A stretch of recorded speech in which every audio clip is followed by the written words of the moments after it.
Last week, we talked about the inexplicable arrest of a CNN crew covering protests in Minnesota after George Floyd was killed by police. The good news is those journalists were released. The bad news, what happened to them was the start of something much bigger. Adam Riley has more. As baffling as the recent arrest of CNN's Omar Jimenez was, the police didn't actually get violent with him. Do you mind telling me why I'm under arrest, sir? But in the past few days, other journalists haven't been as fortunate. Exactly what it looks like. We're at the station safely. Oh! Whoa! Amelia, you okay? Amelia Brace and her cameraman from Australia's Channel 7 were okay, but shaken by that attack. You heard us telling them that we were media, but they don't care. They didn't seem to care in Iowa either, where a Des Moines Register reporter was pepper sprayed after identifying herself as press. And in Louisville, the police's decision to target the media looked entirely intentional. Who are they aiming that at? Nice shooting at the photographer. At us, like directly at us. Directly. Why are they doing that? Maybe because they're listening to the president, who tweeted that journalists are bad people with a sick agenda, doing everything within their power to foment hatred and anarchy.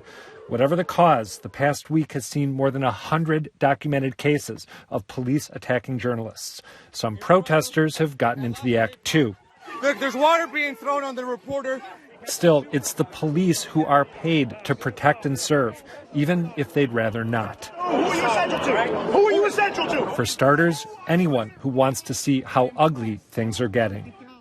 And Lylah, just to be clear, that was the police shouting at an AP reporter, "What is your essential service?" So that was the police harassing.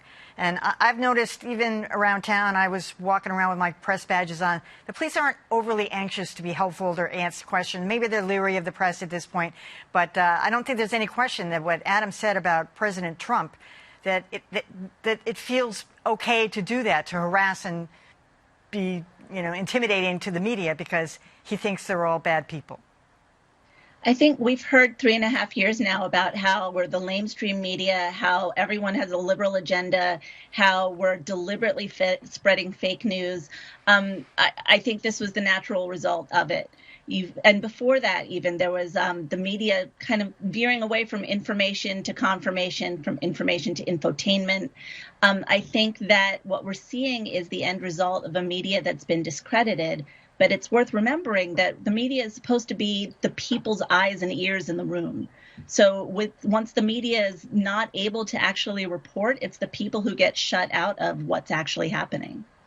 So a couple of things. The reason that Oscar Jimenez's situation was peaceful is because as an Afro-Latin man, he knew better than to do anything. He had to de-escalate.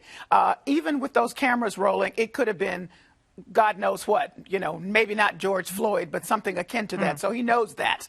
So that's why that situation was such as it was. We all know about that freelance journalist who is blinded in one eye because of the rubber bullets. So unless, in the same way that President Trump and others are of his ilk are promulgating these angry words at the media, unless somebody in a high position says this is not okay and says it over and over again, I fear that it's going to continue. Well, this is not entirely new.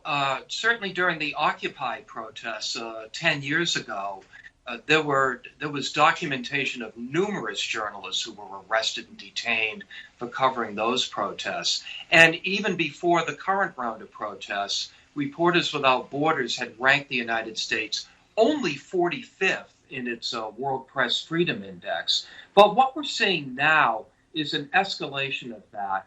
It's in terms of the number of reporters who were being assaulted by the police, and in terms of the seriousness of that assault. This does seem like something we haven't seen before. And I think it's very telling that people in other countries are starting to call us out and say, hey, wait a minute, we have reporters in the United States covering these protests, and they're not safe. What's going on? Yeah, you should mention the Australian crew that now they're asking for an investigation because of how they were treated. That's right, absolutely. You were in trouble as far as the press is concerned when the Chinese are complaining about the treatment of the press in the United States. I think what we're seeing here is a convulsion of forces and intentions. On the one hand, in the thick of it, some police officers may be not clear as to who's who, but as you can see in that video as well, in many cases there was absolute intent to silence the media. I think that the fake news that has been the drumbeat in this country for 3.5 years has permeated across many, many sectors, including many police who don't want the media to be the witnesses to this. But they forget one thing. We're in a different age. We have social media recording what's going on. So there's no way they can silence reporters because people are taking it on themselves to record and post the behavior that we have seen at its worst moments. There's also been many ways where the police have also cooperated.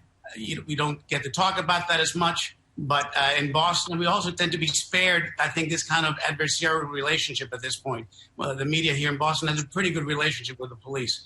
But if the intent is to silence silence the witnesses, it's not going to work. Mm-hmm.